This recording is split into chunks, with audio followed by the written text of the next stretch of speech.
the other bill that has advanced out of committee, the implications of this are going to be so profound. It is House Bill 1380. Again, it's on our list of bad bills, and it is the bill that essentially makes homelessness a protected class.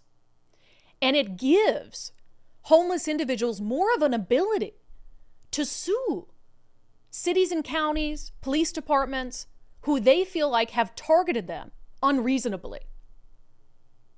You know, they're told, oh, you can't camp here. Hey, can't camp in this park where kids play. I'm going to sue you.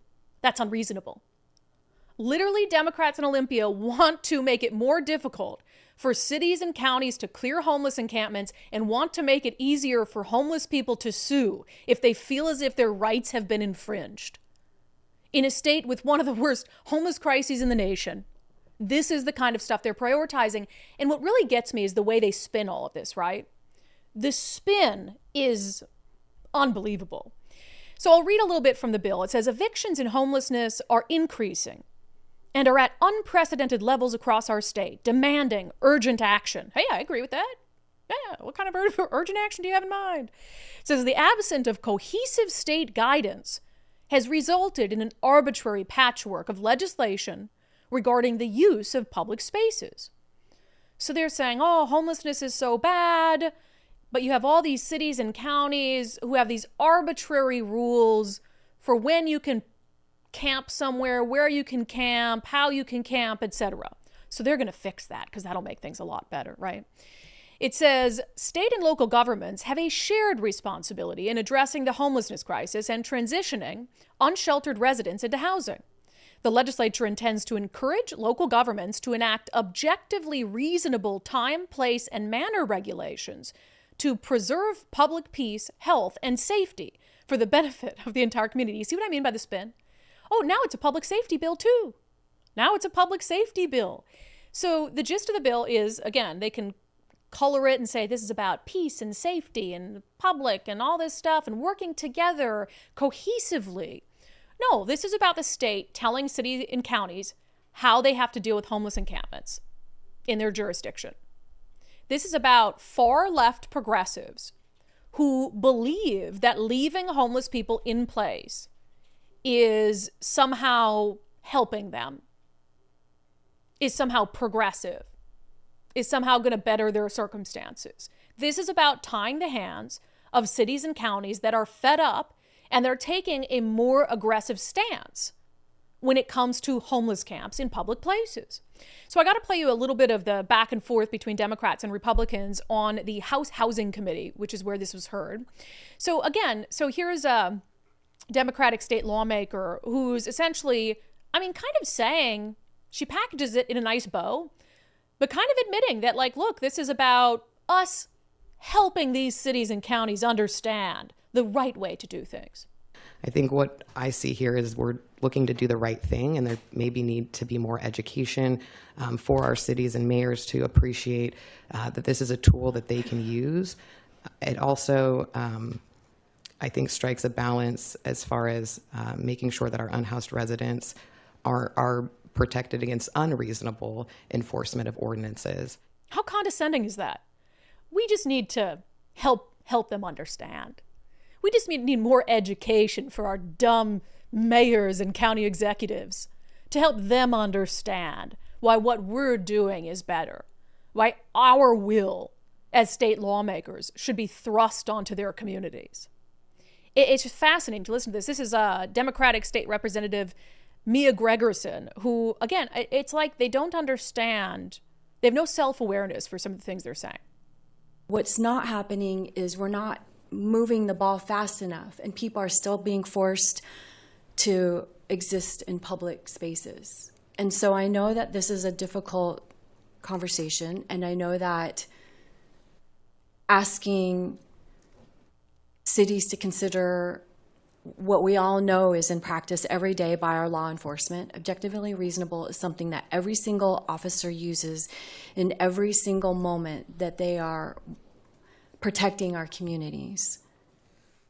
So she says off the beginning, look, things are so bad, unfortunately, people are just having to, we don't have enough space, people have to. So because your party has failed so bad on the homeless front, Because your party, which has been in charge for 40 years, most of the last 15 years in the legislature, complete unchecked power. By any standard, you're the ones who made the homeless crisis so bad. You made it so bad, and now you want to use how bad it is as an excuse to allow people to continue to live outside unchecked and to force cities and counties to deal with homelessness in the way that you see fit, as if the way that the state has dealt with homelessness has been so productive and effective. Wild. Republicans on the committee, I mean, a kind of a similar pushback among them that, look, we have spent a lot of money on housing. We've spent a lot of money on shelter. We've thrown a lot of money at the homeless crisis, and it's not getting better. And you kind of just expect these cities to just allow people to continue to park and to camp in public places. If you go out of this building within a mile or two, you can find quite a few homeless encampments. And you can also find in the same area housing that we've paid for with the Housing Trust Fund money. And so we are not trying to stop solutions to this problem, but we are seeing some angst about this bill, and for good reason. Pierce County mayors, for instance, Fircrest, Lakewood, Puyallup, Bonnie Lake, are concerned because I know in my city we've spent millions, literally millions of dollars defending against litigation in Puyallup. And we could have spent that money helping homeless individuals, but we did not. And also, the cities of Normandy Park, Burien, Renton, Des Moines, some of them further up the freeway, have weighed in against this bill. And part of it might be because of the objectively reasonable standard that we have in this bill. Some cities are saying they think this is vague, they think this is going to cause litigation, and they're worried about the private cause of action where people can sue if they've been told, no, you can't camp here. I can't even believe that this is a real committee hearing. I can't even believe this is a real bill. So as she mentioned, there are a few cities that are fed up, right? And that have testified against this bill. We do not want the state telling us how to deal with these homeless encampments. The state has only made the crisis worse by this hands-off approach, and we're sick of it, right? As they should have a right to do. So Burien is one of them. So Burien, it's run mostly by Democrats. There's a Democratic mayor who's sick and tired, and we've had him on the show before. And they've been pushing back because King County doesn't want to enforce their no camping ban. Well, just a few days ago, and this bill was already in existence and moving through, but just a few days ago, Burien actually strengthened its ban on camping. Basically, you just can't do it. Like, you will not set up a homeless encampment in a public place in the city of Burien. Councilwoman Stephanie Mora, who's been at the forefront of trying to crack down on the homelessness and the drug use and the crime that comes along with it, she had posted this video a couple days ago about Burien strengthening its ordinance. Last night, the Burien City Council passed an update to our camping ordinance. What exactly does this change look like? Well, it means we will no longer allow people to sleep anywhere on public property at any time. And we don't have to provide services, and we don't have to provide shelter. So in other words, it's stricter than the previous version. This morning, King County Sheriff's Office said that they would be enforcing this updated policy. I was happy to hear that they would be enforcing it. However, I'm also a little upset that it took almost a year to get here, as they stopped enforcing our less restrictive camping ordinance last year. I want others to take note of what happened here in Burien this past year. Take note of all the overdoses and the lives lost. It was never about us not being compassionate. It was never about us not providing beds. It was never about us not having a service provider. And it was never about our ordinance being unconstitutional. This is about common sense laws. I worked hard to unify our city council these past 3 years. I first proposed a camping ordinance that prohibited all public spaces from being used as campsites. This was not well received at the time. However, at the end of 2023, I was finally able to get an initial camping ordinance passed.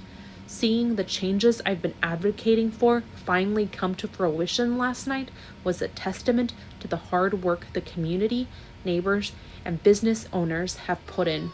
I only have about 11 months left on council, and I'm going to keep pushing for common sense laws like this camping ordinance was just passed. I hope that other cities take note of what has happened here in Burien to see that we stood up for what we knew was right for our community. Hopefully other cities will step up with us and a single voice say that we will protect our communities and we will not be the dumping ground for King County. And they shouldn't have to be the dumping ground for King County. But if this bill, House Bill 1380, passes in Olympia, everyone will be a dumping ground. No city will be able to stand up for itself and say enough is enough, which is ridiculous. I mean, the idea, they call it a patchwork. We can't have that. We can't have different cities doing different things. Well, different cities have different needs. Different cities have a different scope of a problem. The issue is much different in Burien than it might be in a city in Eastern Washington. And the idea that you could have a city that has one of the worst homeless crises, it's leading to all this substance abuse issues, it's leading to crime, and you don't have the power to do something about it without a homeless person turning around and suing your city because they feel like you targeted them?